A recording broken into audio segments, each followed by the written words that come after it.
الساعة كانت 12 الظهر، المحل مش زحمة قوي، لكن صاحب المحل كان مستني اول بيعة كويسة في اليوم. دخل زبون وقف قدام البنك وقال جملة اي صاحب محل قطع غيار سمعها مئات المرات. قال له انا عايز القطعة الاصلية. صاحب المحل قال له موجود. الزبون قال له في افتر ماركت؟ صاحب المحل قال له بس انا انصحك بالاصلي. الزبون بص له ثانيتين كده وقال خلاص هلف تاني وارجع لك، وخرج. صاحب المحل افتكر ان المشكلة في السعر، لكن اللي حصل بعد كده كان ليه علاقة بحاجة تانية خالص. الزبون مرجعش. تاني يوم دخل نفس الزبون المحل، بس المرة دي كان جاي يسأل عن حاجة تانية خالص. صاحب المحل استغرب وقال له انت ما خدتش القطعة امبارح ليه؟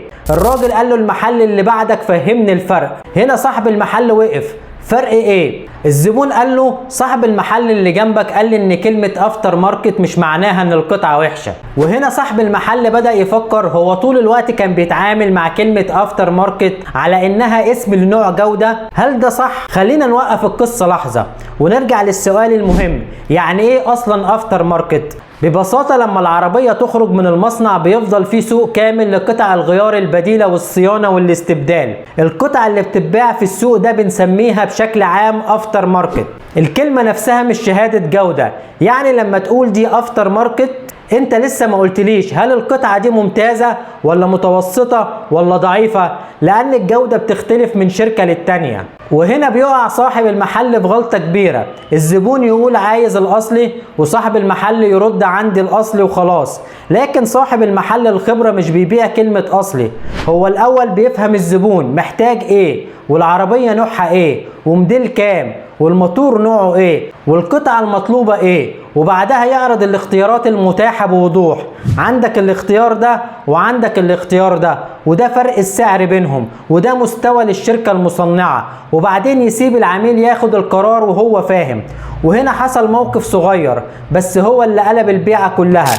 الزبون قال لصاحب المحل طب انت لو عربيتك هتجيب انهي نوع؟ صاحب المحل ما قالش الاغلى وما قالش برضو الارخص، قال له انا هجيب اللي مواصفاتها مناسبة لعربيتي ومن شركة انا واثق في جودتها.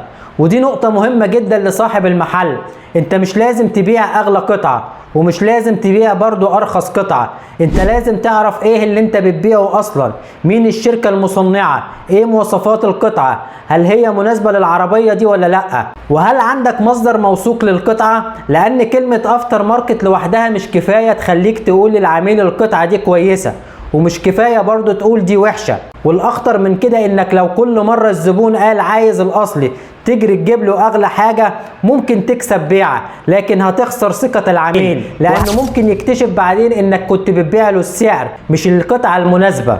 اما لو قلت له دي الخيارات الموجودة وده الفرق بينهم. وفي الاخر البيع الحقيقي في قطع غيار السيارات مش انك تطلع كرتون من على الرف، البيع الحقيقي ان الزبون يخرج من عندك وهو واثق انه اخذ القرار الصح. انا محمد ابراهيم ودي يوميات سوق قطع الغيار.